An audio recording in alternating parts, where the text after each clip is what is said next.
What's up, guys? What's up, guys? Welcome back to Rebranding Safety. In today's episode, we're going to be talking about a noise at work civil law case at the London Royal Opera House with the head of safety of the Royal Opera House. Let's get into the podcast. The problem in safety isn't deviation, it's complexity. Health and safety has gone mad. Health and safety is trying to unpick having gone mad in the past. There's no one solution and one problem. The problem is that we are looking for one solution. Does the structure of the team allow them to flourish? Feel safe enough to be uncomfortable. The environment defines our behaviours. People aren't the problem, they're the solution. Rebranding Safety, crushing the stereotype. Brought to you by Risk Fluent. What's up, guys? Welcome back to Rebranding Safety. Rebranding Safety does exactly what it says on the tin. We're here to challenge those perceptions and challenge those over-the-top practices of health and safety. We do that by providing you free of charge long-form interviews like today's episode on the podcast and how-to tips and tricks, whatever you want to call them, videos over on the YouTube channel. So if you're new here watching on YouTube, hit that subscribe button and the like and all the bells and etc, etc. If you listen on a podcast, go and check out our YouTube content. Go check out our YouTube content once you finish walking the dog or whatever you're doing right now.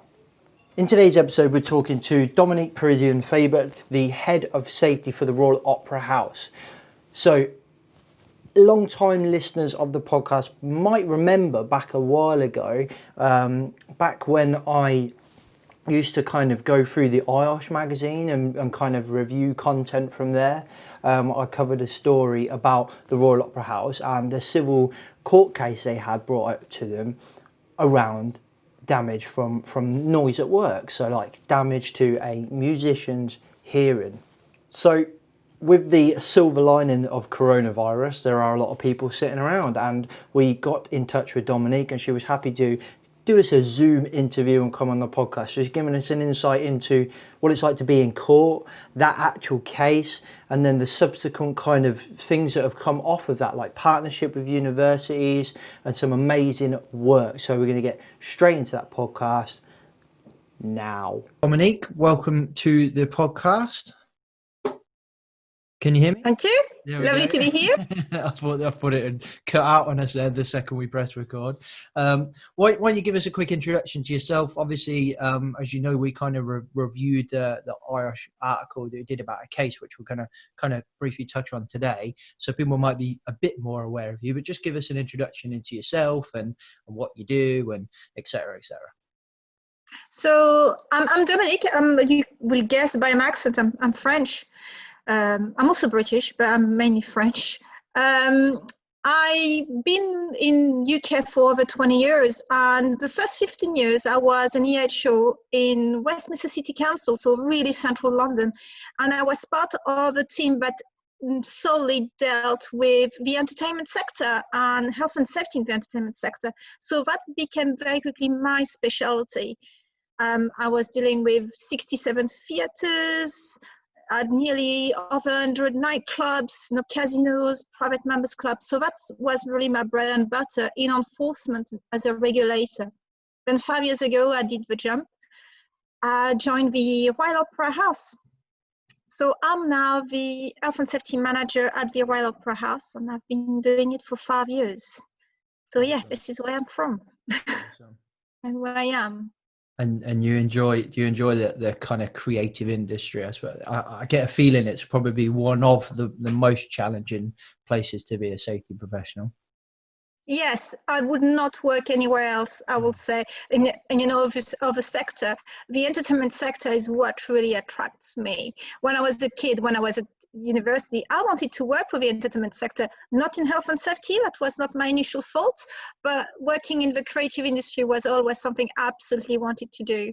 I like the atmosphere. I like the bars. I like everything about it. I like the fun, I think, also, because it's fun. And I like the challenge. So it's really not an industry like construction or manufacturing where we're very process orientated. Not at all. There's not many processes in my sector. It's much more impulsive. It's it's creative, we'll say. And in health and safety, you have to be creative to match and to be able to fit in. So someone overly bureaucratic would not be able to fit in that type of organization, I would say. Yeah, I was talking to Jennifer from the National Theatre, and she was saying it's similar. We're talking to her at the Congress, and she was basically just saying, like, one day I have someone walk into the office saying, "So we want to hang someone. Can we do that?" And as a safety professional, you're like, "No." And then the next day, like, "We want to shoot someone, but we want to shoot someone from 6 meters up on stage." And it's just like, she said, what you quickly kind of come to realize is no can't be the kind of initial answer. It's got to be yes, let's see how we can do that, which I thought was fascinating. Yeah, no, I completely had many challenges, and sometimes you're like, oh my God, what? I had a scenario, yes, no, can we hang her? Because I think beating her up doesn't work on stage. The original scenario was a mobbing and they will beat her up. And then during the rehearsal, they didn't work out. They didn't have like a scenic effect they wanted. So we decided that it would be better to hang her because there was a tree as a set. And I was given 5 hours to set it up. And it's fun, but shooting, throwing people off windows also, I've done that quite a fair amount, or throwing people off the cliff. And it's something it's a part of a job that I enjoy the most. It's the most challenging, but is the one where my creativity and using, in some time health and safety really concepts about protecting people is really useful. But you have to think very laterally, and that's the most fascinating part of the job. It's not, because the opera house, is also a measure building, a measure venue. So I have also the classical health and safety issues of managing, a measure building, or Legionella, and that bit is a bit boring, I will say. But what's going on stage, setting people on fire, that's really, really interesting. Cool. That's really what rocked my world, in a sense. Yeah. It's where I get my fun. I might just edit that bit for an advert to like that you enjoy hanging people and setting them on fire. Set them on fire. So be careful how you say stuff on these recorded calls.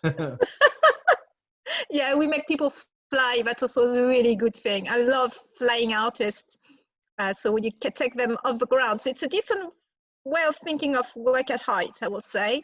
And now you find the right harnesses, equipment that fit costumes. That's really, really different from what we'll be doing in the construction industry, for example. But it's applying also the same similar rules in a sense. Yeah. But in a very different way. Interesting. And there was another thing that I was interested in your kind of original article, which is I've just reminded myself of when we were talking. It reminded me of my kind of work within the NHS previously, when you mentioned about doing an evacuation, like an emergency, say for a fire evacuation, and the ballerinas. So they you have to keep them warm, otherwise it takes them hours to get. You can't just go out and come back in. So having to think about that, and that was quite closely related, I think, to is like with when previously managing hospitals, like you can't just evacuate a patient. We've got to try and keep the patient inside as long as possible. Try telling somebody who's not that way inclined, be like, yes, we know there's a fire, but we want to actually keep you inside as long as possible, and then get them outside, take their oxygen. And it was very similar in the way that you were talking about taking like the kind of foil blankets. I can't remember the proper name for them. And I thought that was fascinating. Keep them warm. Yeah. The best evacuation we had was during an opera, and they were all in costume, and people in Covent Garden on the piazza, the tourists, thought that there was I just know you call it like these dancing mob things where people start to flash dance. I can't remember. Flash mob, yes. Yeah. So we had like a gathering of hundreds of tourists around us, thinking that something is going to start, something is going to happen, and it was just an evacuation of the opera house. That was quite fun. Oh, that's awesome! I love that.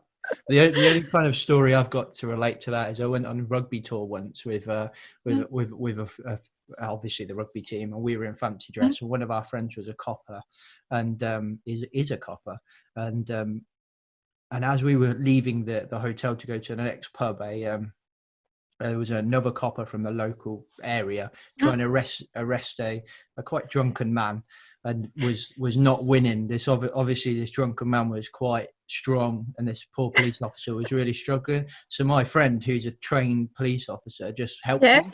But my friend was dressed in full fancy dress as a hippie. So this poor guy got arrested by a copper dressed up as a hippie. And what were we doing? All of us standing there with our phones going, "Whee!" Because, you know, we're just lads. That's the only story I've got that can relate to that, which is probably not as professional. Anyway, right. I want to talk about this kind of noise at work, which, you know, when we had our introduction chat and our familiarization chat, you said noise, not a word we can use in your industry, which I thought was quite interesting. So I'll call it noise at work, but you'll call it sound. Yeah, sound. But you can imagine in terms of psychology, if you want to engage with people that produce that noise, I will say in a legal term, I mean, it's not a good start to talk about their noise, where it's something that they train for 20 years and it's their bread and butter. It's not, and the noise they produce is actually very beautiful. You know, it's Beethoven and it's Wagner. And so if you start to talk about noise with them, you're not going to get very far in the conversation.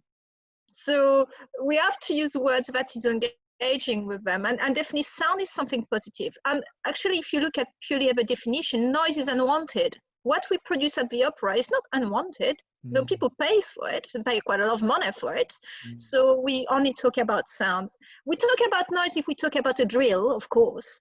But when it comes to singing voice or musical instruments, we talk about sounds and not noise. However, the regulation doesn't make any difference for it. The noise at work regs do apply to us and do apply to singing and musicians, because they are employees, and so the legislation does not make a difference as such between noise and sound. But let's talk about sound, not noise. I think I like much nicer. I like it. I like this. It is kind of beautiful in a way that you kind of change that, and also acknowledge that there are sounds that we don't want and there are sounds that we do want. But I think from a point of view of being a good safety professional, is acknowledging that my conversation stops the second I call it noise. Like, I'm not going to get anywhere because you essentially you kind of pee them off in a way, don't you? You offend them. No, completely. It's a noise, and then you don't get the end result of what you want, which is them to be engaged in your conversation. So was that something? When did that kind of conversation happen with you? Was that, when was the first time? Did you say noise to a musician and they went, excuse me, it's sound? or like, I'd love to know. Actually, it happened even before the case where we started talking about sound rather than noise. I don't know, 4 years ago, maybe we started talking about sound. We changed the name of our policies. We changed, I would say, even before the case, we started, because we realized, you know, you pee off people and you also devalue them. Imagine that I'm talking about your product, you know, your podcast, and I'm like all the noise you make, you know. It's probably true. It's not, if I use the word noise talking about your work, you know, clearly I put this kind of a moral judgment in a sense about it's not of high value.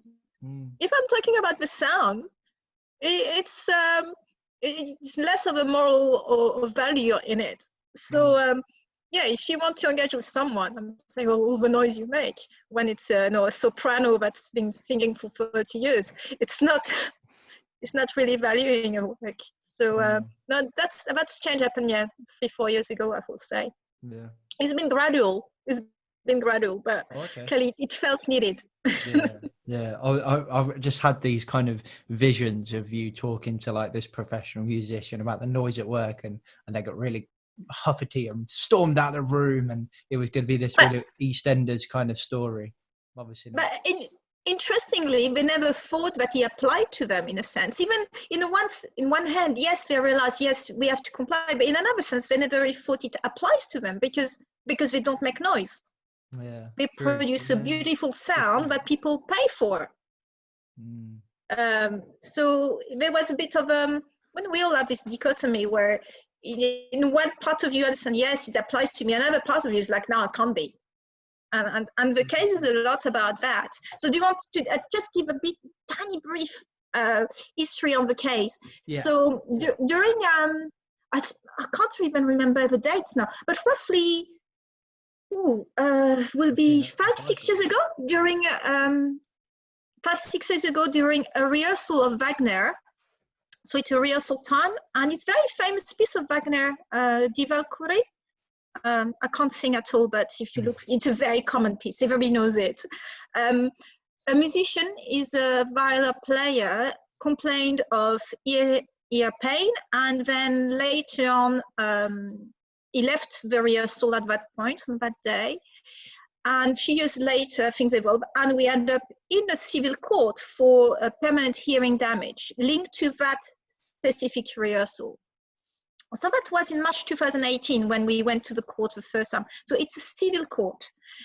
The judgment went in favor of the plaintiff, the player, and the initial judgment was it was a very important case for two levels. One, the noise at work regulation had never been tested in court for our industry. So that was a first.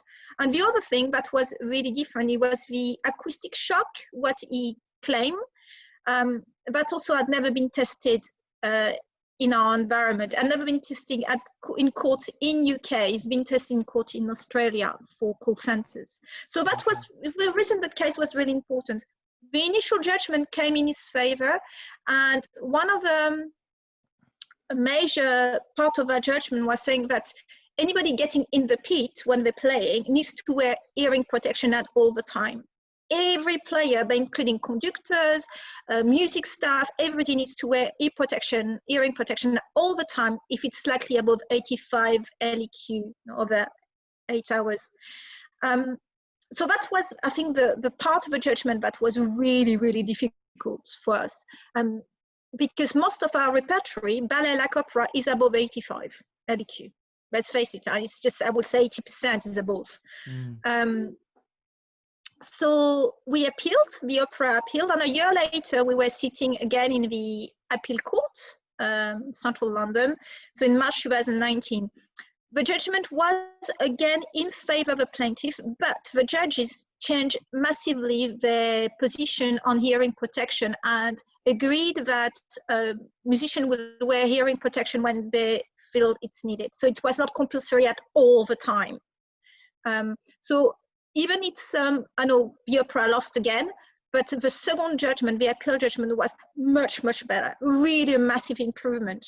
And so we were really pleased with the second judgment, even if we lost, but we were actually really released that hearing protection was not made mandatory. So yeah, that's in a nutshell, that's the case. And it's the acoustic shock and noise regs in a civil court. It must have been quite a shock to see that claim come through. Like you were saying, it's never been tested in the civil court. So it's not like this was a common claim. You know, I think a lot of safety professionals would be like, oh, it's another slipped and tripped claim, or do you know what I mean? Like, but for a noise at work claim to be brought in the Royal Opera must have been a shock for you and the rest of the business initially. Yeah, it was really, it was really, all the industry was really worried. And the case, in court, we were 5 days, so which is a really long time, sitting for 5 days in court. And the courts are very old buildings, so take precautions if you ever go to court, because the seats are, imagine it's a church seat. When you sit 6 hours on it for 5 days in a row, so it's super uncomfortable. And the court process is very adversarial, so it's very emotional in some time. You can't say anything because there's the barrister's talk, and there's some witnesses. It's not pleasant. It's absolutely not pleasant for both sides. I will say, I've been in court before, quite a lot actually, but in criminal courts, and I was always in the as an enforcer, so I was always in the prosecution side. And when you're in enforcement role and you're in the prosecution side in court, your chance of winning are really high, because we won't take a case until we got nearly 75% chance of winning. So it's a very different feeling. And it's because you know very roughly, you know where you're going to win. Civil court, and in a very adversarial and a very complex case, it's very emotional. It's very different. And you left out quite frustrated, quite drained. It's really tiring. So, and at the beginning, it's very much like love, anger, and overjudge. You don't understand that, or you get in love kind of petty type of arguments about a small thing, because you know your case inside out. And it's the science of sound is complicated. Barristers are excellent, but they're not scientists necessarily, and they don't necessarily have the best understanding. And explaining that to the judge make it even tougher. So sometimes you wish you could step out, or you wish you could say something, and so on. So no, it's not pleasant. It's a really unpleasant process, I would say. I don't wish it to anybody. No, and it is something that's kind of, I think some professionals kind of go very lucky in their lives and probably can avoid it, and then some kind of have a case like that. And I find, in my experience, when it comes to the civil claims, it's taken out of our hands a lot with insurers will just pay out, or the business will just pay out, normally the insurance. So I actually think, it's something that's becoming a rarity now in our industry, or in our profession. And I suppose it does depend on where you work and what the claim is. But with that kind of claim culture we have now, I'd be surprised if every safety professional said, "Oh yeah, I've been to court." I would be surprised at that. I think a lot of people haven't. Nice. Yeah, and I think for any professional that listen to that podcast and is going to go to court for criminal or civil, is really important to go to the court before, to familiarize yourself with the process. It's quite theatrical, the court, and it's very. So the courts are open to the public, and it's really important that spend a day before your own case to go and sit in court and hear other stories and see how things happen. Because I think if on the top of that stress of dealing with your own case, if on the top of that you also need to stress about how you will hear, when you will be able to talk, where you sit, which camp is which camp. It's not like a football or rugby team where they wear different colors. Not at all. They all wear the same.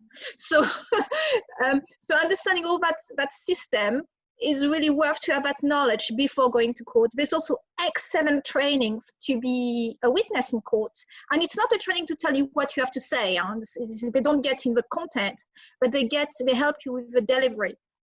And when I was as a regulator, I did a lot of training like this, which helped you to speak publicly, helped you to speak to the judge, to explain things, to keep your nerves.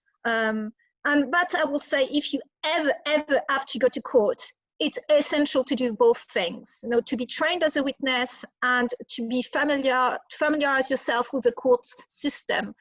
And don't wait the day you turn up in court to actually get to know how it works. Although it's too much to get on the first day. And especially in criminal court, it's very often the case. You will have a very short time to make an impact. I'm talking of 20 minutes, half an hour. And so you need to make that impact in a very, very, very short time. And if you're not prepared for it, then you will mess up. So preparation is essential for it. I think that's some, actually, I think that's really good advice. And I've worked quite closely with the fire service for a couple of years now, and one story one of the gentlemen I work with quite a lot always says is, going to court, it affects you in ways that you just thought would never affect you. And the one story he gets given, that when they first did So because he's an enforcer, works for the fire service, they have like barristers and they did training basically on exactly what you've just said and how to be in that environment. And he just basically did, you know, you see it on the telly like a fake court case in a room, and they basically did it like that. And and he said the one thing that he really struggled with was when asked a question, you're not talking to in his experience, the person that asked the question, you have to turn to the judge.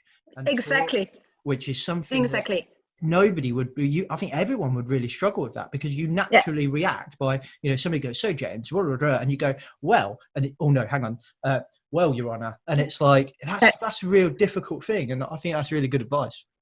No, completely. There's a lot of tricks like this. There's also a lot of tricks that you can learn to win some time to think, because you need to think on your feet. And my first time in court, I like to tell the story. You know, it was the beginning of LinkedIn, and LinkedIn. Oh, right, yeah. Sorry, it was the beginning of LinkedIn. I'd created my account, and I was very naive, and I accepted everybody that wanted to be my friend, even if I didn't know them. And then came the court, and suddenly the first thing that the judge on the other side said that I was incompetent, and that barrister listed my. He knew a lot about me, about where I got trained, but the fact that I was trained in France, so I didn't have the right qualification, that I should not be in that job, that I was not competent, but I didn't have enough experience. And I was like, where did this come from? And then I realized I'd accepted him as a friend on my LinkedIn, naively. And that's the first thing that came, first time I was in court, it was the first 5 minutes. And it was about, you know, it's the first thing that they will do is just like, you know, if you can demonstrate you're not competent, then the case collapses. Yeah. But that's the end of the job, you know, it's great for them. But it completely took me by surprise, and I was superbly naive, I will say. Yeah. I mean, after that, I did clean my LinkedIn, and every solicitor got kicked out. I think we've all been caught by some form of social media biting us in the butt. But it's an interesting point. And again, when I've delivered some training in partnership with a fire service, and they say, and one of the conversations we've had is like, well, you see it in the films all the time about discrediting witnesses, and it's not about the evidence that they give, it's about attacking that person and trying to say they're not competent to bring this advice. And he said, that's not just for the films or the TV shows, like that stuff actually happens. And your story just kind of solidifies. Oh, completely. It's tough. It's really tough to be criticized, you know, in public like this. It's really, really tough. Especially if that's the first time. The first thing they say is you're incompetent. Like, oh, hello to you too. Yeah, no, I just, you learn from it, I will say. Yeah, fascinating. In fact, that's a really good insight, actually. Thank you. I want to just focus on that initial judgment of wearing PPE, and then it getting not overturned, but getting adjusted to what it is now, and then probably where you are now with that kind of as well. So like the initial reaction from the musicians themselves must have been like potentially career ending. Really, I can't imagine completely play with that stuff. Yeah, no, completely. I think there was a lot of fear and a lot of worries amongst musicians. Because the noise at work only applies to employees, with some employers in UK, their way of dealing with it was to get rid of their employees and having only freelancers. That's one way of managing the situation. And of course, musicians were really worried that the opera may take that position. We've got, I would say 90, don't quote me on that. I think 90 musicians, I forgot now, being on furlough, that's the impact. We've got 90 musicians, and we've got, I would say, maybe equivalent numbers of choristers. Okay. And they're employees, they're full-time employees. And so therefore, the noise at work applied to them. And if we were using freelancers, we would not have to worry about it so much. That's an interesting point, because I think that ties in quite closely with how the construction industry operates, as everybody is self-employed, but the duty is still there. Like you still have that duty to your contractors. So surely the Royal Opera House would still have to do reasonable checks to say completely, but not at all to the same level. For example, the provision of PPE would not apply to freelancers. Oh, right. Freelancers need to come with their own PPE. Yeah. That's an example. The way you monitor will be slightly different, I guess. Also, I'm not been in that scenario, but the people that perform for us are our employees. Apart from the guest artists are I've got different type of contracts, but everybody else, dancers, also our employees. So therefore, noise at work applies. Mm-hmm. And the easiest way would have been, I will say, for some companies, and what happened in some places following that judgment, people lost their employment. And so there was a real worry. The second worry, I think, which was important, is our musicians tend to be well advanced in their career. Because they are one of the best musicians in UK. There's people that have got a strong, musical background. So therefore, they are of a certain group, and the way they're trained is without hearing protection. If suddenly you impose hearing protection, they can't play at the level requested them to play. They actually cannot play. Is what they tell us. So the worry is suddenly you impose hearing protection, but they may lose their job because they can't play. If you need to play at a certain level, and that's what guarantees your employment, and then you put in a PPE and they can't play at that level, then they were worried. Well, if you can't play, what am I going to do? Will it jeopardize my employment? So there was also that things that were coming in the mix. The other one is our conductors. We've got permanent conductors. We've got only 2 of them, but many of our conductors are guests. So, and for a conductor to be a guest conductor at the opera, it's one of the best stages in the world, and it's really a status thing. And so when you're a conductor and you're a guest conductor, you're not going to compromise on your artistic level. And imagine a conductor with hearing protection. It's never heard of. No conductors who wear hearing protection. And so you've got one of the top, Baroque conductor, John Gardiner. Imagine him. He's a character. I say, okay, John Gardiner, you can come and play at our orchestra, but you would need to wear your hearing protection. But they will not come to play for us. We will also reduce our pool of potential amazing artists to come and play with us, because they will refuse the conditions that we give them. So there was all those things coming into the balance, How do we stay who we are, one of the best performing orchestra in the world, with the top musician in the world, playing acoustically, this is what we are, and we also play as close to the original version. So again, if I go back to Wagner was made to play by between 80 to 100 musicians. That's what Wagner created his piece of music for that number of musicians. That's what Wagner did. And because we are the Royal Opera House, we play as close to as the original idea of Wagner. Yeah. You can play Wagner with 20 musicians. Yeah, it's possible. Some orchestras have done it. But if we do that, we would not be the Royal Opera House, because that's not our identity. And it's how do you manage that, keeping your identity, keeping who you are, and same time meeting the law. And that's a difficult balance. That's a very, very difficult balance. That's just some of the balancing thing. Another thing that I always thought also that was discussed in court that was really interesting is like, why do you play loud stuff? Just don't play loud stuff, So in orchestral music, as you go further in time, music becomes quieter. So Handel, 16, 15, 16, is much quieter than more recent stuff. As the music comes in time through the centuries, it gets louder and louder. So Handel, it's harpsichord and small groups, it's much quieter than Wagner.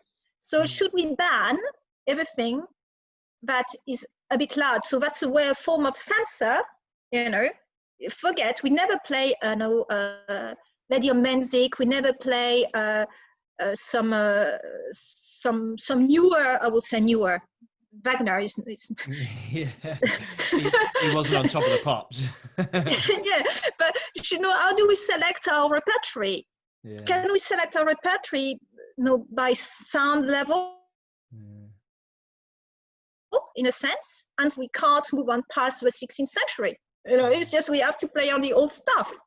That would be really sad for the opera world. It means no more Verdi. Even Puccini. Forget, no more Puccini because it's too loud. Which people want to listen to, don't they? Yeah, our best sell is Puccini and Verdi. That's what we sell the most. It's Othello, it's Madame Butterfly, it's La Bohème, it's Tosca, and all that are more recent opera. They are not the old stuff. You've just kind of come out of like a bit, probably, would you say, one of the most stressful court cases you've ever been involved in, and then you're like, right, okay, cool, we've got a decision. Now you've got to deal with all of this as well. Yeah. Wow. Yeah. And other thing that is also interesting when I'd like to talk a bit about money, for example, to play in a way we play. So the copyright of that musical arrangement, we own it. The opera owns its own copyright. Okay. If you change the orchestration to reduce the number of strings, to reduce the number of players, so to make less sound, then you need a new orchestration, then you need a new copyright. Wow. So the implications of any kind of change that you put in place, it's just huge, absolutely huge. It's huge. And when I'm talking about copyright, I'm not talking in hundreds of pounds, I'm talking in thousands, the cost of it, to own that copyright. So again, we are charity, and the Royal Opera House is a charity. And it's not saying that we want to protect people because we don't have the money, but in some time, we have to put finance in the balance. These few things we simply cannot afford. We absolutely cannot afford. So how are you kind of coming to that, like all these things that you're saying, those kind of complications of potential mitigations? Did you know all of those implications, or were you in a room with people and just throwing stuff out there, being like, well, we obviously can't just not play Wagner. God, I'm showing my incompetence now. Wagner, can we, or something like that? Or okay, were you sitting in a room and saying, could we reduce the amount of musicians, and then somebody saying no because that'll affect our copyrights? Like, was it like a collaborative approach with the kind very, very, very collaborative, very collaborative. It's engaging with the creative world, with the music staff, with musicians, with the direction, the artistic direction of the opera. It's involving all those people because everybody has got a bit of knowledge that comes into the balance. Some few things had to be challenged because some people came from a position that cannot be changed, that would never be changed, that's fixed, and some bits had to be challenged. But some things, it's something, as a health and safety person, I knew nothing about copyright law. I knew nothing about the history of music, for example. That was not part of my education as a health and safety person. But I had to learn about it. And that is part of also the pleasure, I will say. It's learning all that little intrinsic knowledge of how an opera is put together, or ballet is put together musically. That has been good at the same time. We interrupt this broadcast to bring you a shameless sponsorship clip. In all seriousness, guys, we've partnered up with DRM Group. David McLean's been on the podcast time and time again. We absolutely support his message, and he's got a brand new online course to help you. I'm going to let him tell you all about it now. The brain can be trained to think and behave differently, to think in more positive and optimistic ways. And there are steps that you can take to train your brain to feel good for good. And we call this lasting positive change. Through our 16-day program, which includes daily videos and action sheets, taking you no longer than 15 minutes to complete a day, you will learn how to move away from thoughts of anger, hopelessness and frustration to a place of mental well-being and positivity. Okay guys, so if you're interested, you can click the link below and get a discount, special rebranding safety discount. Full disclosure, we get a little bit kickback from that. So at the same time as improving your mental health, you can support your favorite health and safety podcast and YouTube channel. I'll let you get back into the content.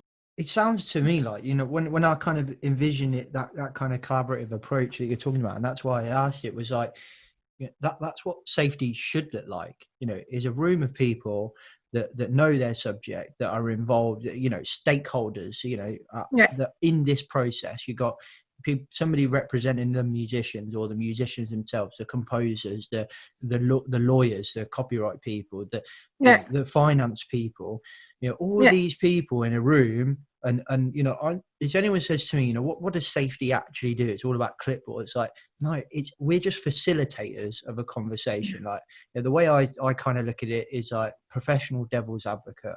I'm just the person that sits in a room, I throw an idea onto the table and let you all discuss it. And that's it. That's what I completely. do. And that's what exactly. No, I agree. Like. I think part of our role in health and safety is also for me, I felt to translate in a way the science and the law in terms that the artistic people could understand it. It's quite interesting that most of the artistic groups, the knowledge of sound and music is amazing. It's just like nothing I could know. I would never compare myself to them. But when it comes to the science of sound, well, understanding the difference between dBA, dBc, peak, LEQ, and so on, that's not part of the world at all. They could not understand dosimetry, what we were measuring. And making the science available to them and in terms that they can understand, so they understand where it clashes, in a sense, where are difficulties. So that's also things that was really much part of my role, because in health and safety, we tend to be, I would say, definitely for our team, more scientific minded. And being able to talk about research, material in terms of material research, absorption coefficient and diffusion and reflection, and understand the science of sounds. That's things that are to package in such way that they were engaging with it. Because to be able to apply the noise that work regs, you need to understand that part. Absolutely. And so I did a lot of training on that with people that are excellent musicians. They have so much to learn from them. But when it comes to the science part, I think it was bringing my part to it to be able to bridge those gaps. Love that. You mentioned in the kind of the article in IOSH about tweaking your kind of risk assessment process to take into account that. Was it the impact on the creativity or that kind of? Yeah. That came out of an event in court where I remember where one of the witnesses was mentioning the creative, the benefit of the creative benefit of playing in an orchestra, and the judge asked what they are, and it could not be spelled out. What is the benefit of playing in an orchestra? What's the benefit of a live orchestra music? Why do we do it? Was that from a point of view of kind of trying to put across the social value of like to defend? Right. Okay, I'm with you. Yeah. And that could not be really spelled out. And so a risk assessment only look at the negative bit, at what could go wrong. But in the law, if you look at what a risk assessment is a balancing act between doing what you do because you need to do it, and but also minimizing risk. But doing what we do and what the benefits of it were not clear. We absolutely in court, we could not spell them out. What is the benefit of playing the way we play? And so the risk-benefit analysis look at it. And we did it with Middlesex University as part of a bit of a research we did on playgrounds. And I love the analogy.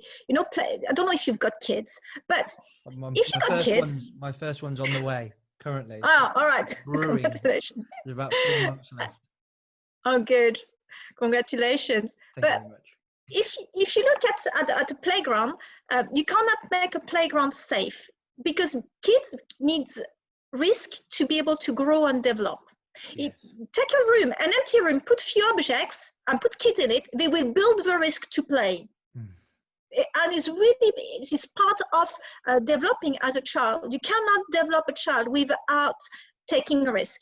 That's kind of, so local authority and schools had massive struggles to risk assess playgrounds, because how do you have a playground that is without any risk, when actually a risk needs to be part of a playground.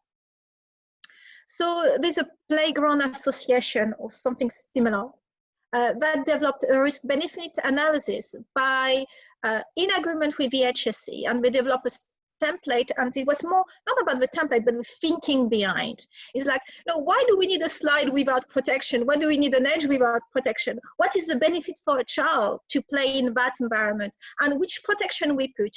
Instead of to be concrete, we have put actually a soft landing pad, but we didn't, they did not protect the edge, because that little edge is important for 5 years old. And it's the same philosophy, it's the same model that we used for the orchestra. The difficulty that you don't want to do is you don't want to justify your poor practice because there's some benefit. Absolutely not. It's not the idea. You do not justify doing nothing because there's some benefit. That's not the idea. But it's more to be very clear on what's the benefit of doing one thing one way, and which control measure we put. For example, will be what's the benefit for orchestra to play quite close to each other? Why don't we put 3 meters between each other? No. But then when you look at the science of music and sound, an orchestra plays by listening to each other. If you put too much distance between each other, then they can't play as a unity. That's a benefit. You cannot put, if there's a kind of optimum distance between them to be a group. I mean, it's like rugby. Imagine playing rugby. I know you're a rugby fan. Imagine playing rugby in a massive field, so you got no collision. I mean, it'd be too far to run, let alone trying to hit someone. I struggle on a normal size pitch. There's a benefit of a limited size to have a cohesion as a group. And same for an orchestra. And that's one of the benefits. So how do you manage? Because more you put distance people, more you protect them from the noise from each other. But that's up to a certain point. If you put too much distance, then they can't play with each other. And that's what a risk-benefit analysis, it analyzes the benefit of playing close to each other. And it's finding that optimum distance between players. That's one example. No, I like it. How did you find kind of use it? You still using that kind of model now, and how? Yeah, definitely. Yeah, definitely. Is it does it really help the kind of general kind of operations of a safety professional, like that help with that balance and that? What it did help is engagement. I will say that most of the creative team had never ever read a risk assessment. They were existing and they were risk assessment, but they never had any interest because risk assessment only talk about problems. When we did a risk-benefit analysis for the first time ever, I had music directors making comments on it and actually having read it. Because suddenly there was something positive, there was something that they could relate to.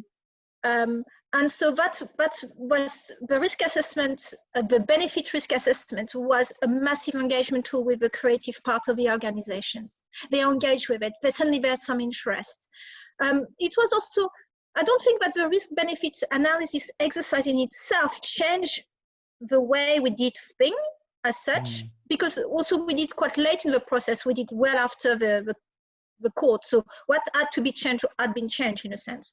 But it was also putting more clarifications why we do things and why things were not done, such as why we don't put 3 meters between players. It's not.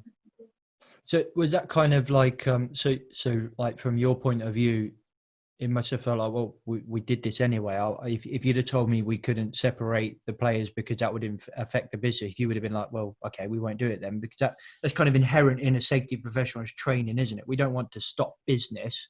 We want to find that balance in that, like you say. But so the kind of the kind of revolution, or the eye-opening for you was actually just those people getting involved more than it was the actual process, like how it changed for them as opposed to for you. Does that make sense?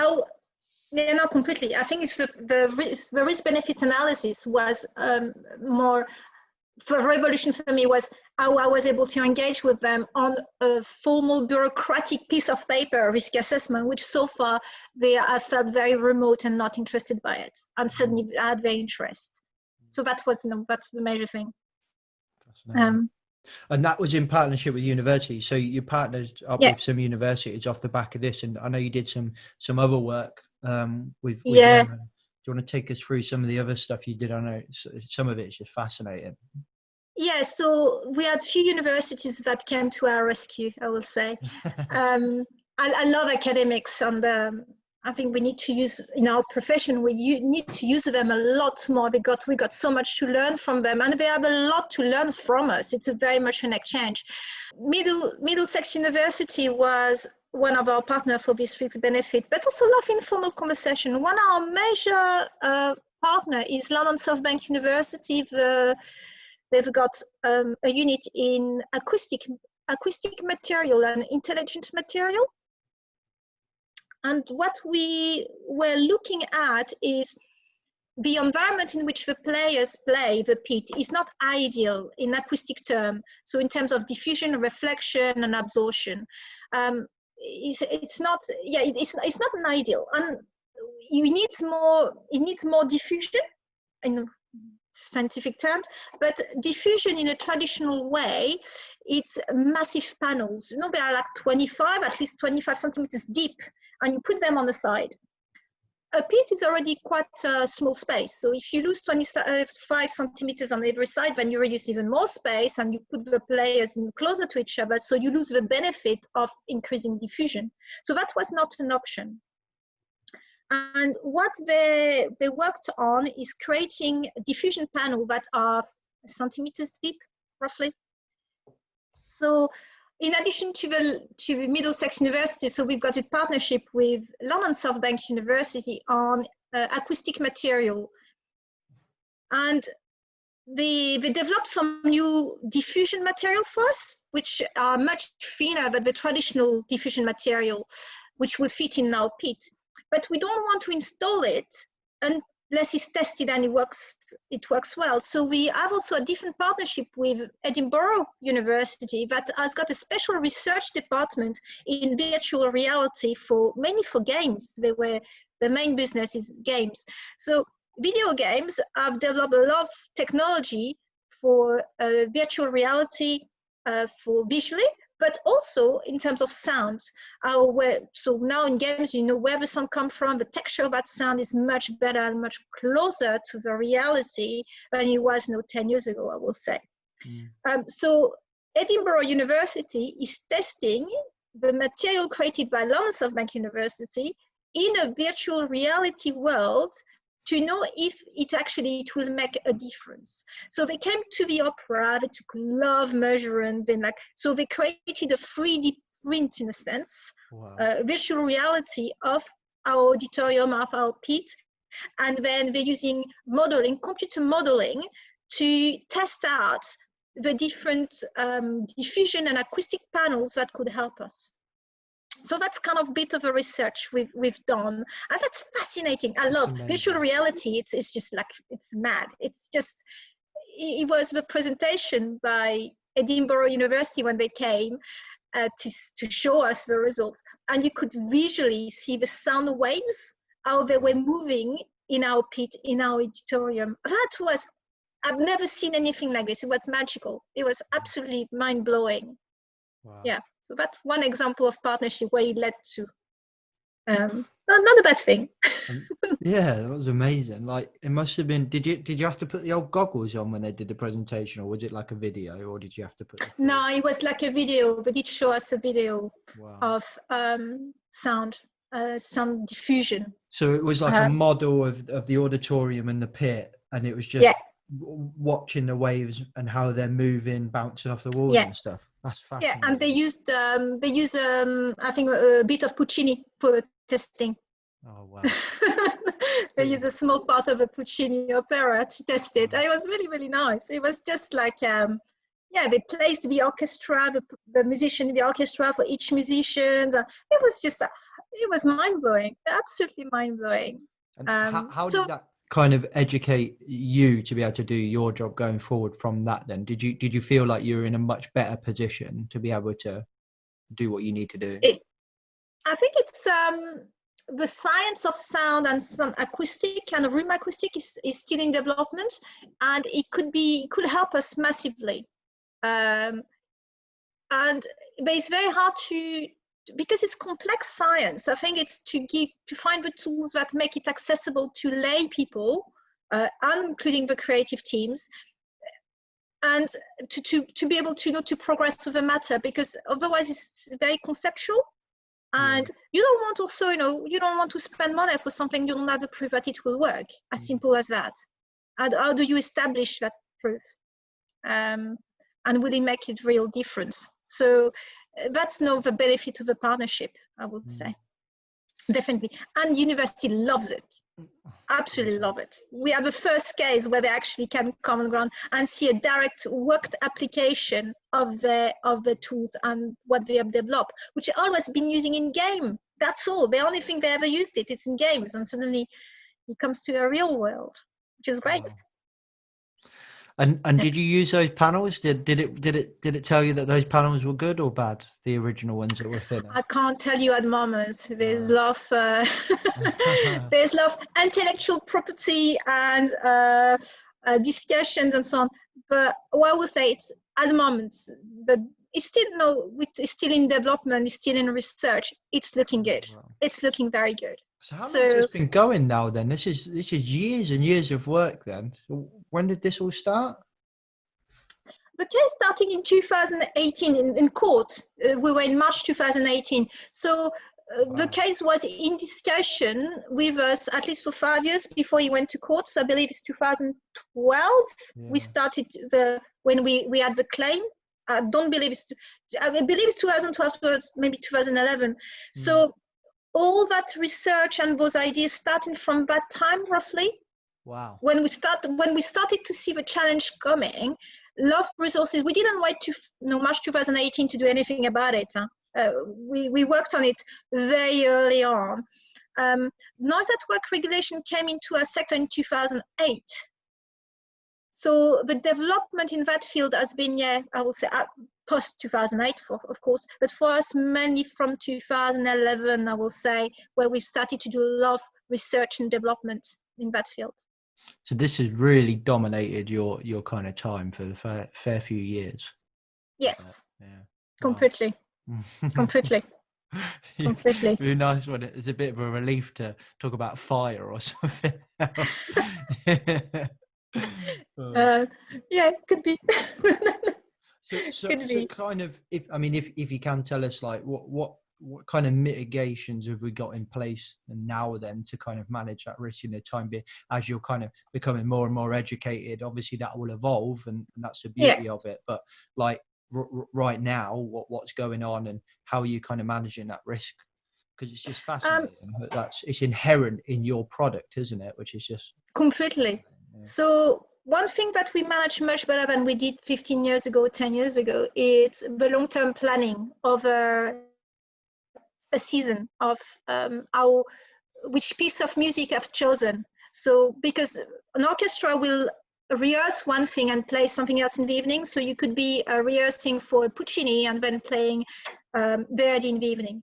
So and so now that combination of what they play and for how long they play is a lot better analyzed at the planning stage.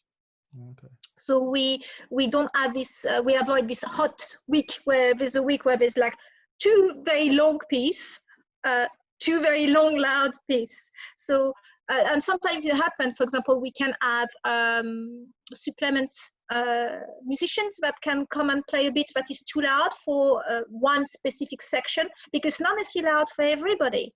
Could be very quiet for the string, but very loud for the trumpet, you know. So every piece of music will have this hot spot in a sense. So in terms of planning, but we do that a lot better. We also have 10 years of noise monitoring. So we know for the classic piece, we know their sound level. We know what they are. in a sense. A new piece is a different story, and that's, again, it's a topic by itself when we commission new piece of music. But for the classical one, which is most of our repertoire, I would say 80%, even maybe 90% of our repertoire, we know what they are. So we can plan in advance and plan the schedule of our musicians in advance. So that's one of the major improvement. Then it's about orchestra arrangements. So how do you decide on the layout of players, how many players, with the copyrights issue, with the artistic decisions. But I think health and safety has become much more important in the balance in that decision. You know, where the string sits, where the harp will be, where the piano will be. That was not so much part of the conversation pre-2010, I will say. Now is really, really much part of the conversation when they decide on, we're going to play Verdi, and you know, it's going to be 85 musicians, and this is where people will sit. Wow. Health and safety now comes part of that conversation, which was not before. So again, this is where one of the improvements. I think that what may have played the major improvement for us, it's compliance with hearing protection. And our musicians with years have adapted and accepted more and more wearing more often the hearing protection. And it's been, and we get there for two reasons. One, technology got better. So the quality of this hearing protection had got a lot better and a lot cleverer. In 2008, frankly, when the noise network came to force, we gave, I said, the industry tend to give, had given to the musicians hearing protection that was given to construction sites. It's like, here it is, like the stick that in. Yeah, exactly. With not much consideration for their needs. So because of that, I think we built massive wall with our musicians. They were seeing health and safety as something that stopped them doing their work. And technology has improved in terms of quality of hearing protection, and a lot in the last 2-3 years, I will say. There's a lot more clever hearing protection in the last 2-3 years than 10 years ago. So that has been easier for musicians to wear hearing protection. The other bit is education, and involving musicians in understanding their hearing and understanding which hearing protection for what. I would say all our musicians have got at least, I would say, 3 types of hearing protection in their pockets. Wow. At least 3, because they will use the hearing protection for different things. They may want to use a hearing protection because we've got gunshot on stage, because we've got thunder, because we've got something falling and a massive bang. That's one type of hearing protection. It's not the same hearing protection they will use if they want to protect themselves from the long-term sound because of a trumpet is behind them. It's a different hearing protection. But you need to give education, and you need to give that choice for them to be able to make that decision at the right time. And so that's where I think we did the where most of the changes have happened. It's a mixture of new technology, better hearing protection, better education, better understanding, where it has really raised massively our compliance with hearing protection. And I use the word compliance. I don't really like to use the word compliance, because they don't wear hearing protection because they want to be compliant. They wear hearing protection because they want to keep their hearing for longer. That's the reason why they're wearing it. It's not to be compliant. It's not to please us. It's to protect themselves. That's the reason why they're wearing it. So we don't really use the word compliance as such. I think I think that education piece is huge. And I think back to when I was a teenager, I wanted to be loads of things when I was a kid, but I originally, when I was a young kid, wanted to be a journalist. Didn't happen. I suppose this is kind of journalism. We'll say I tick that box. And then wanted to kind of work in theatre, actually. So my aim was to be a lighting technician. So wow, a good friend of mine, he's very successful sound engineer. So he works quite heavily in London, musical theatre mostly.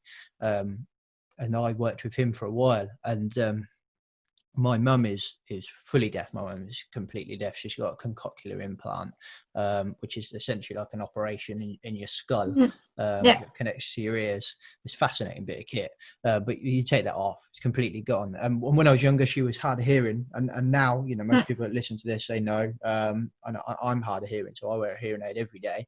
But even when I was younger, even though my mum was hard of hearing, I didn't take this stuff seriously whatsoever. You know, I worked in the theatre. We were doing gigs every weekend at a local youth club. We were putting the PAs up, and I remember, you know, if we thought something was wrong with the PA, we would, you know, go and put our ears quite close to the PA and listen for clicking and stuff like that. And it's such a, you know, when I think back to it now, I think, God, that must have been like 90 something decibels just plowing in my ear from about, you know, a centimetre's distance.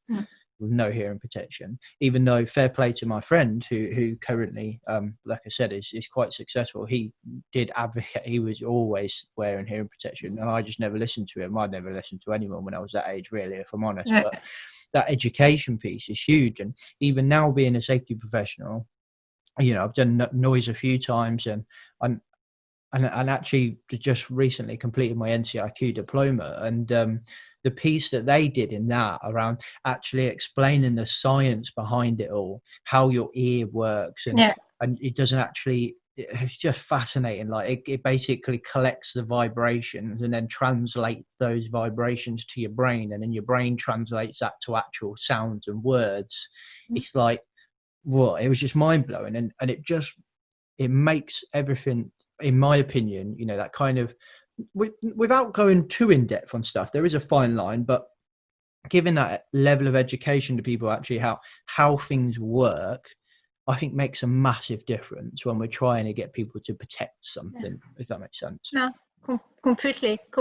We work with very good audiologists, and we also had a partnership with in research in audiology, and that has been also fascinating. One thing someone has said to me once: we do not hear with our ear, we hear with our brain. And that was, for me, was a bit of a revelation. And that is really important for musicians that have never trained, never rehearsed with hearing protection. It will take roughly 2 years of retraining to hear at the same level with ear protection, because they need to create a new neurological pathways to be able to hear again with hearing protection. It's crazy. And so some, not a lot actually, unfortunately, some new musicians, you know, that develop in the career train with ear protection. But you need to train during rehearsal, during concert. You need to train all the time with the same hearing protection to train your ear and train your brain to hear properly. But 2 years to get those neurological pathways, that's what it would take to hear at the level of the ear, because they don't hear like you and me in a sense. A musician hears like things are so subtle, so subtle.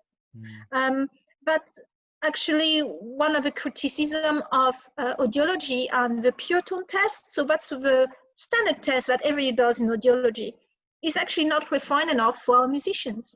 Our musicians hear so much better. But actually, I've got a quality of hearing which is well above the general population. And the benchmark, we measure them with the general population. And it's also one of the criticism of a pure tone test. The major hearing problem of musicians is not hear loss. They have some hear loss. I'm not denying that they have hear loss. They have hear loss. The major issue is tinnitus and hyperacusis. Okay. So tinnitus is sound that is created,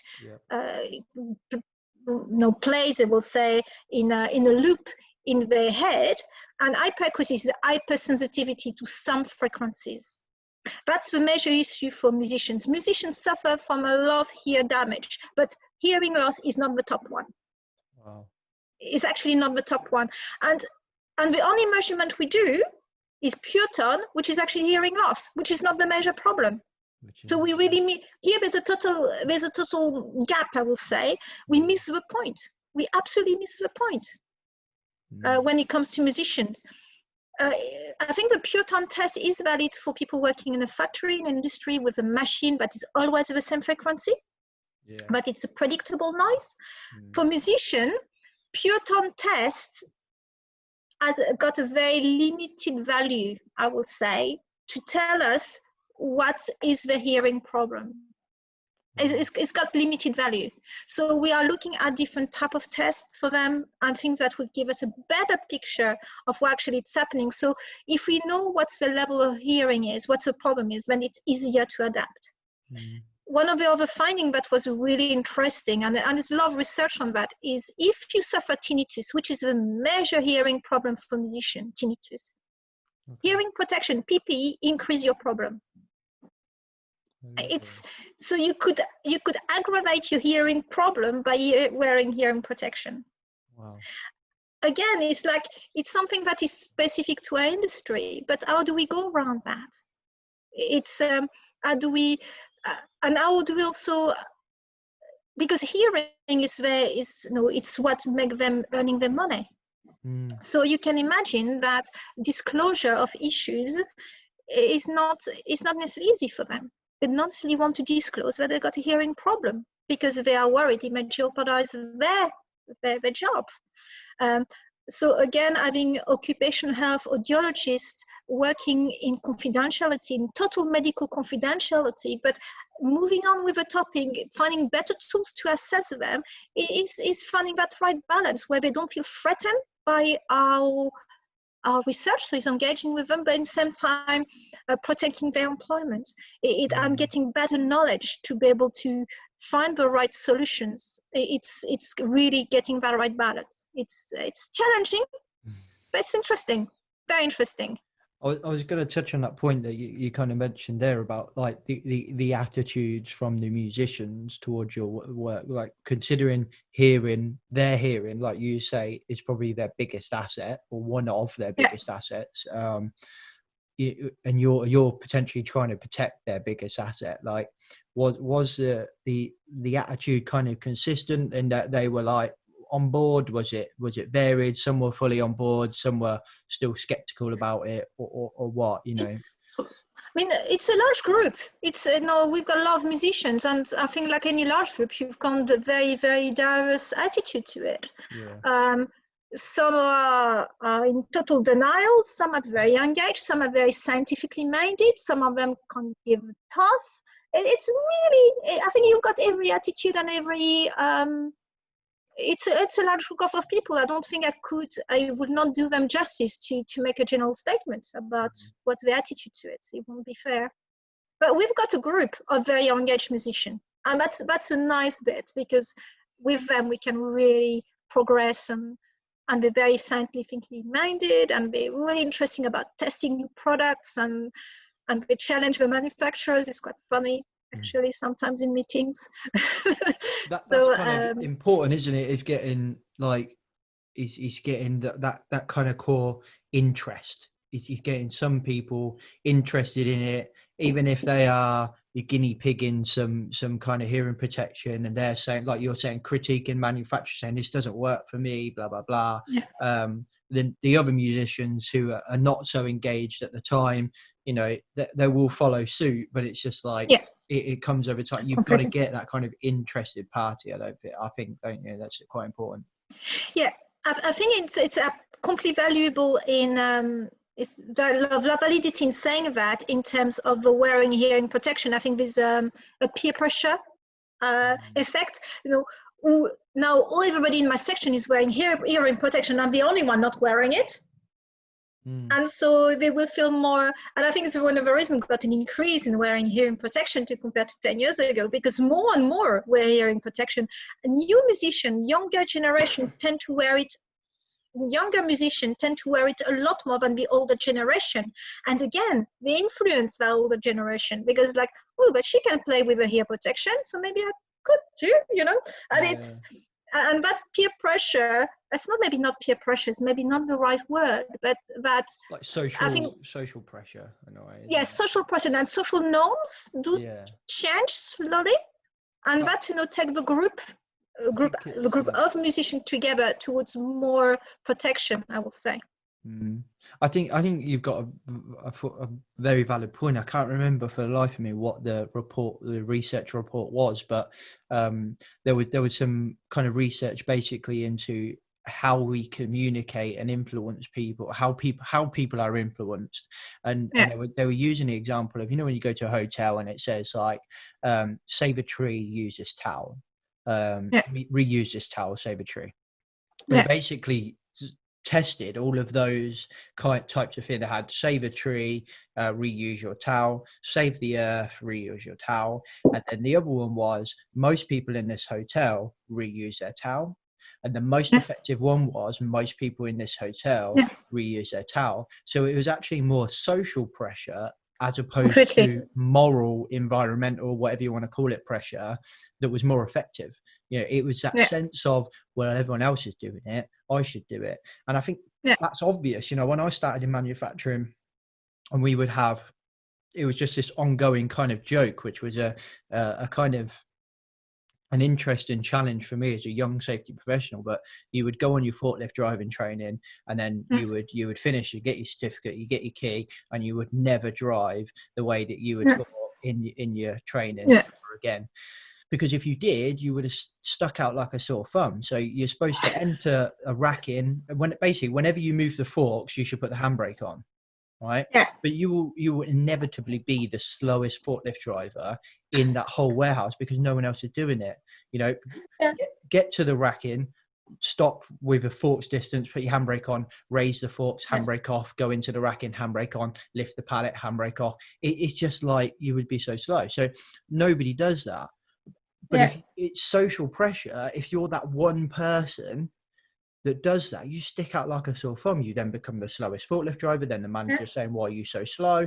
And it's all of this stuff is huge. And I think that is very similar in a way, but much more technical from your point of view. Is the noise, the noise and the sound stuff is much more technical than that, but it's all the same stuff. And I think you're right. I think that social pressure as younger generations come up, and it's interesting you say that. I went to a gig with my wife, my father-in-law, and her brother, and my wife's family are all musicians, like all of them, like just geniuses when it comes to music.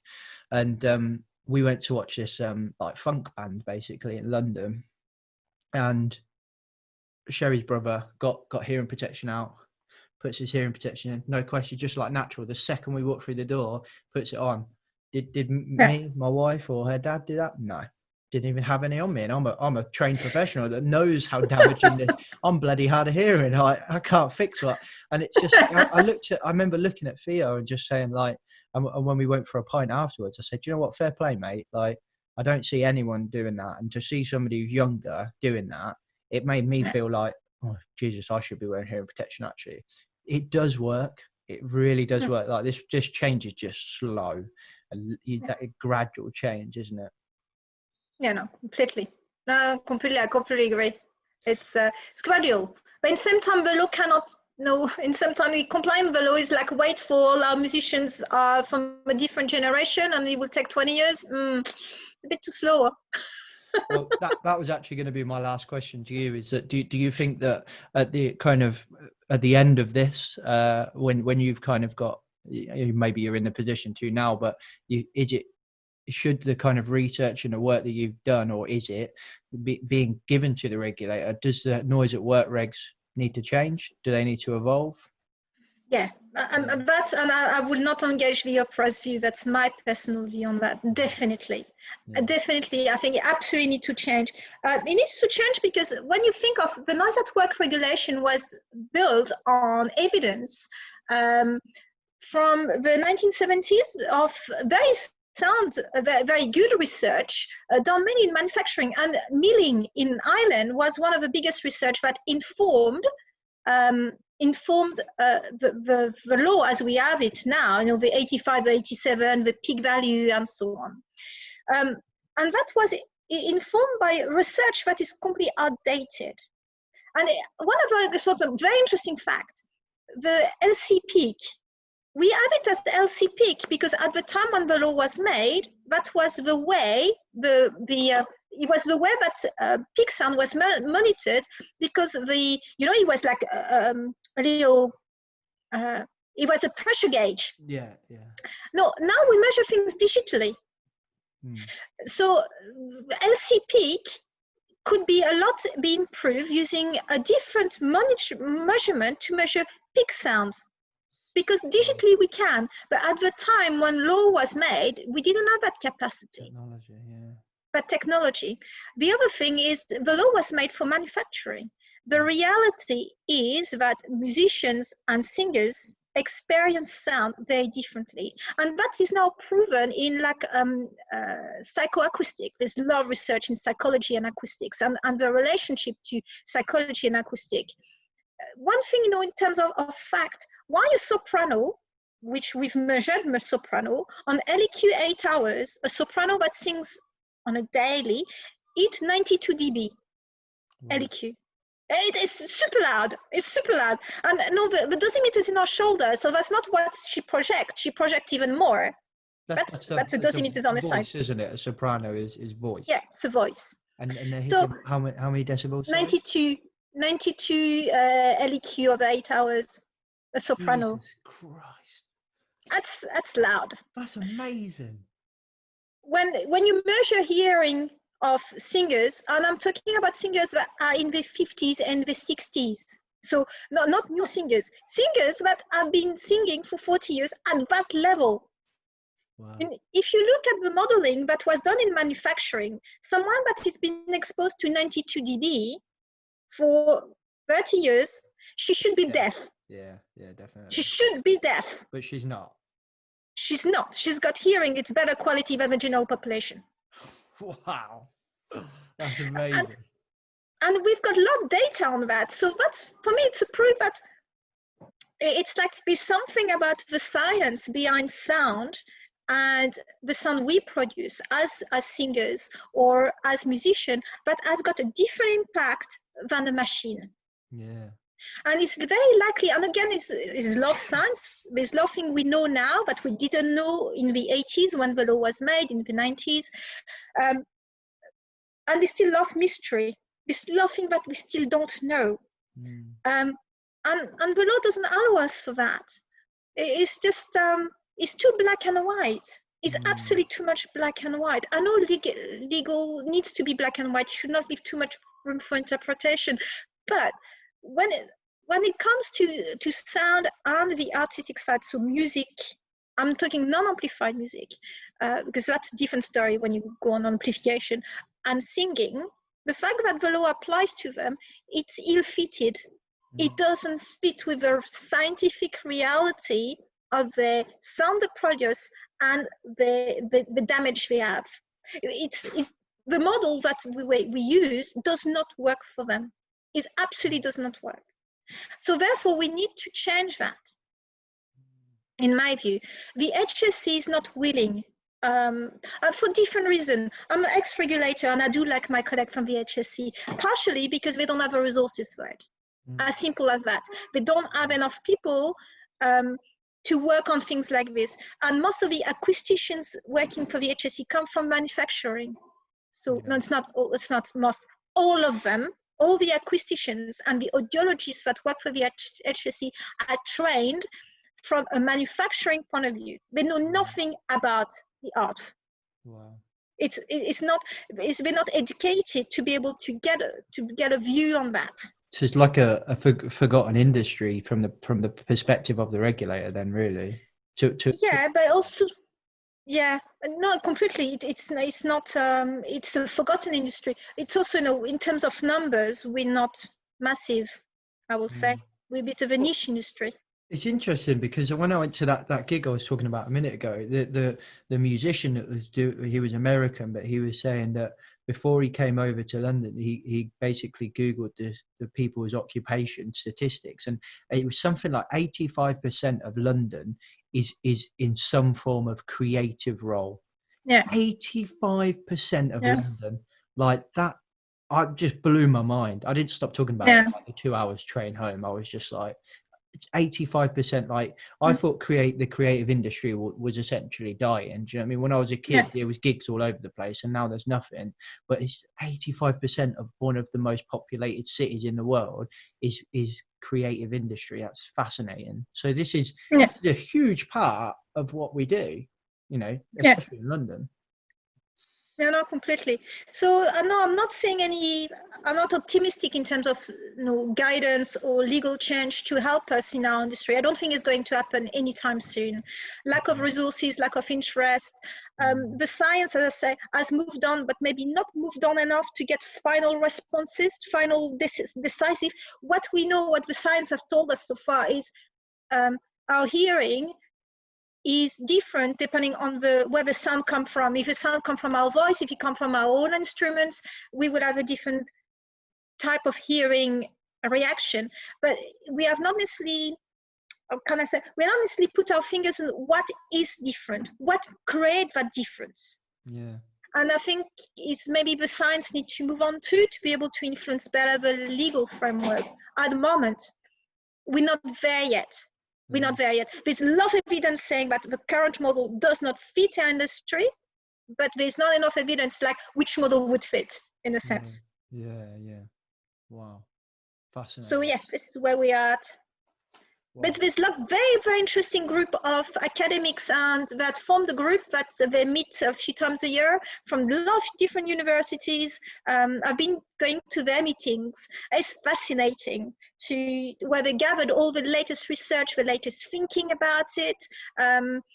And hopefully is keeping in touch with groups like this that will allow us to, as a professional, to influence the regulator at the right time. I've already, of course, you can imagine, I've approached my colleagues from the HSE a few times. I've pestered them a bit. And I had a fascinating conversation with them. And I can also see where they come from. You know, they don't have that level of expertise and that money, that time. The HSE has been superly cut for the last 10 years. I think they're down to 30% what they were like 10 years ago. So we have to be also realistic about how the regulator can sometimes support us. I think it may have to come from us ourselves. I mean, if the industry has to create their own guidance and so on. But again, it's a challenge. Again, another one. But we'll get there one day. One day. Right. I need some bloody lunch. I'm starving. Yeah. So, and I'll need to We've been chatting for a long time. Yeah, it's been fascinating, if I'm honest. I could go on for at least another couple of hours. But let's not do that because you've probably got a life. And I don't, but but that's absolutely fascinating, Dominique. Thank you very much for coming on and just the amount of insight into the courts and the science and everything. That's to date, one of the favorite conversations I've had on this podcast. So thank you. Much. A real pleasure to chat with you too. A real pleasure. I'm a passionate on things, so I like to share that passion. Passion is good. Okay, guys, I hope you enjoyed that conversation with Dominique. Some absolute amazing work that's going on there and kind of work that I think genuinely sets the tone for the future of how we manage not just noise at work or sound at work as Dominique and her colleagues call it, but pretty much like everything. It was quite interesting to kind of ask Dominique, is the noise at work regs kind of outdated then? Is it missing quite a big part of the industry? And it was a pretty, granted it was just Dominique's opinion and not kind of, she wasn't representing the Royal Opera House at that point, but she quite clearly said, I think it is outdated. So that was an interesting point, and I think that'll end up probably setting the tone for a lot of other reviews, maybe if we ever do see that review come along. So watch this space. Maybe this has kind of set in motion something. Anyway, if you're new here, no, not if you're new here, that's the beginning. If you enjoyed that podcast, you listen on iTunes, please give us a rate and review. It really helps us do the magic with the algorithm thingamajiggy and get into other people's ears.